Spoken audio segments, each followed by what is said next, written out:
नमस्कार। मेरे इस चैनल में आप सबका स्वागत है। एकादशी महिमा भाग 16। आज हम बात करेंगे अजा एकादशी की। अजा एकादशी में भगवान श्री विष्णु के साथ माता लक्ष्मी की भी आराधना की जाती है, उनकी भी पूजा की जाती है। अजा एकादशी जो हमारा वैभव, धन संपदा चली गई है, उसे वापस पाने के लिए की जाती है। धर्मराज युधिष्ठिर ने श्री कृष्ण से पूछा, हे केशव, अगली एकादशी कौन सी है और उस एकादशी की कथा मैं सुनना चाहता हूँ। श्री कृष्ण ने कहा, धर्मराज, आज मैं तुम्हें अजा एकादशी की कथा सुनाता हूँ। सतयुग में सत्य प्रतिज्ञ राजा हरिश्चंद्र हुए। सूर्य वंश में उत्पन्न ये राजा अयोध्या नगरी के राजा थे। वो सत्यप्रिय, सत्यनिष्ठ, कर्तव्यनिष्ठ, धर्मपरायण, पराक्रमी तथा प्रजापालक थे। सत्यव्रत अर्थात सत्यदेव के वे पुजारी थे, सत्यदेव के वो उपासक थे। सत्यदेव, जिसे आज हम लोग सत्यनारायण कहते हैं, उनके बारे में ये कहा जाता है कि अगर हरिश्चंद्र ने सपने में भी किसी को कोई वचन दिया हो तो वो उस वचन को पूर्ण निभाते हैं। उनकी इस सत्य प्रतिज्ञा की वजह से स्वर्गलोक तक बात चली गई और सभी लोग चिंतित हो गए कि ये हरिश्चंद्र राजा अपने सत्य व्रत से क्या पाना चाहता है, और इसीलिए हरिश्चंद्र की परीक्षा लेने की सोची। परीक्षा लेने के लिए महर्षि विश्वामित्र को नियुक्त किया गया और विश्वामित्र ऋषि के साथ भगवान शिव, माता पार्वती, यमराज और शनिदेव ये भी सहयोगी थे। एक रात को हरिश्चंद्र के सपने में विश्वामित्र आए और उन्होंने राजा से उसका राज्य मांगा। राजा ने उन्हें राज्य दे दिया। दूसरे दिन प्रत्यक्ष रूप में विश्वामित्र ऋषि आए और उन्होंने राजा से दक्षिणा मांगी। तब सभासदों को आश्चर्य हुआ कि किस बात की दक्षिणा मांग रहे हैं। तब विश्वामित्र ने कहा, हे सभासदों, आपके इस राजा ने कल रात को सपने में मुझे ये राज्य सौंप दिया है और उसी की दक्षिणा लेने में आया हूँ। राजा ने कहा, हे ऋषिवर, मैं आपको अवश्य दक्षिणा दूंगा, आप क्या चाहते हैं? तब 500 स्वर्ण मुद्राएं महर्षि विश्वामित्र ने मांगी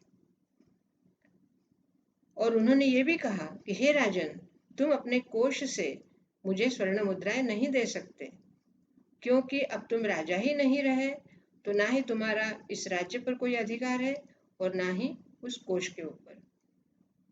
राजा ने अपने आभूषण देने चाहे। तब राजा महर्षि ने कहा, इन आभूषणों के ऊपर भी तुम्हारा कोई अधिकार नहीं है। ये राजसी वस्त्र और ये आभूषण का त्याग करके तुम साधारण वस्त्र पहनकर जाओगे। राजा ने जो आज्ञा कहकर जाने के लिए कहे, लेकिन दक्षिणा दिए बगैर विश्वामित्र ऋषि उनको जाने नहीं दे रहे थे। तब राजा ने कहा, हे ऋषिवर, मुझे 1 मास का अवधि दीजिए। मैं 1 मास में आपको अपने मेहनत से कमाकर 500 स्वर्ण मुद्राएं अवश्य दूंगा।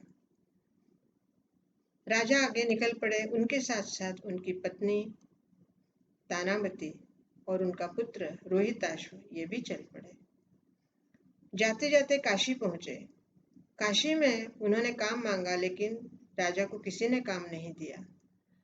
तब राजा ने अपनी पत्नी और पुत्र को बेचने का सोचा। उनको एक दंपत्ति ने खरीद लिया और राजा ने स्वयं को बेचने के लिए खड़े हुए तो उन्होंने अपने आप को एक चांडाल को बेच दिया। चांडाल उन्हें लेकर स्मशान गए और वो दंपत्ति तारामती और रोहिताश्व को लेकर अपने घर गए। कालांतर में कुछ समय बाद रोहिताश्व को सर्पदंश हुआ और तारामती अपने पुत्र को लेकर स्मशान आई। राजा हरिश्चंद्र जब तक कर नहीं देंगे तब तक अंतिम संस्कार नहीं करने देते थे। इसलिए तारामती को कहा कि जब तक आप कर नहीं देंगी तब तक आपके पुत्र का अंतिम संस्कार नहीं होगा। तारामती ने अपने वस्त्र का आधा भाग कर के रूप में दिया और अपने पुत्र को वहां रखा। उसी बीच एक ऐसी घटना घटी कि उस तरफ से गौतम ऋषि जा रहे थे।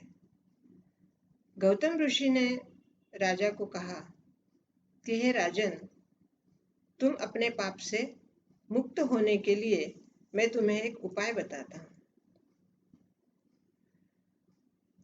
तब राजा ने कहा, हे ऋषिवर, आपकी बड़ी कृपा होगी। गौतम ऋषि ने कहा, आज से 7 दिन के बाद अजा एकादशी है।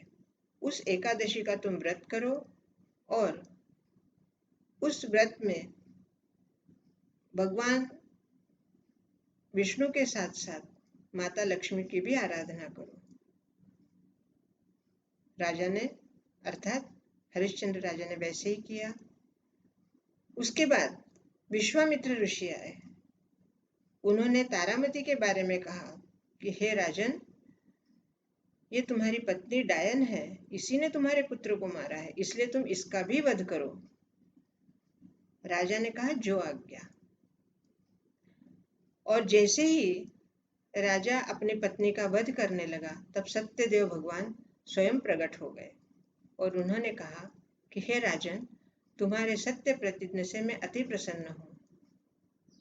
मांगो, तुम क्या वर चाहते हो।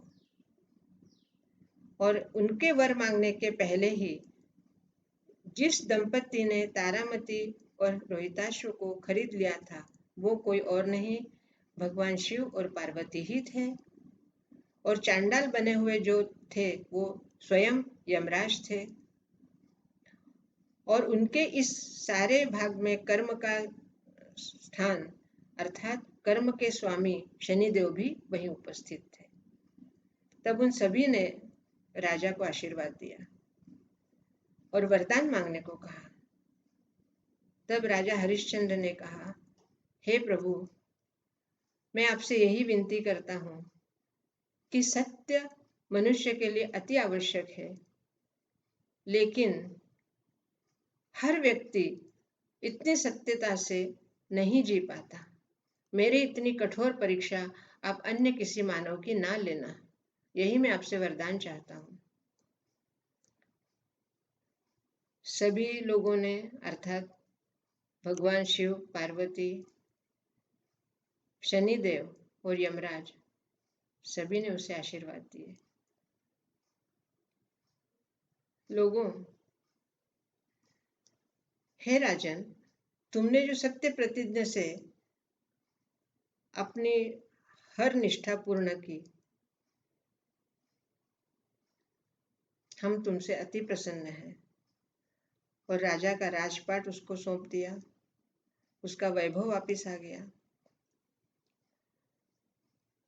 इस तरह अजा एकादशी के व्रत करने से राजा हरिश्चंद्र को अपना खोया हुआ वैभव प्राप्त हुआ। दोस्तों, हर कहानी की तरह ये कहानी भी हमें एक बहुत बड़ा संदेश देती है। पहली बात तो यह है कि हम किसी को वचन दें तो बहुत सोच समझकर वचन दें, और अगर हमने किसी को वचन दिया है तो उस वचन को निभाने के लिए हमें पूर्ण एकनिष्ठ रहना चाहिए। दूसरी बात, हमारा सत्य वचन या हमारा वचन निभाने के लिए हमारे परिवार में, हमारे परिवार के सदस्यों में या हमारे अपने निजी कर्म में अगर कोई अड़चन आती है तो उसे भी हमें निभाना पड़ता है और उसे निभाना चाहिए। अपने साथी, अपनी पत्नी या पति या पुत्र, अपनी संतान, इन सब का भी अपने सत्य प्रतिज्ञा में कहीं ना कहीं भाग होता है। इसलिए उनका विचार करके ही आपको किसी को वचन देना चाहिए। इसलिए वचन देते समय सोचकर वचन दीजिए, अन्यथा वचन को पूरा निभाइए। आपको मेरी ये कहानी, ये बातें कैसी लग रही है? अगर ठीक लग रही है तो आप इसे सब्सक्राइब कीजिए, लाइक कीजिए, शेयर कीजिए, बेल बजाइए और कमेंट्स भी कीजिए। बहुत बहुत धन्यवाद। जय श्री कृष्ण।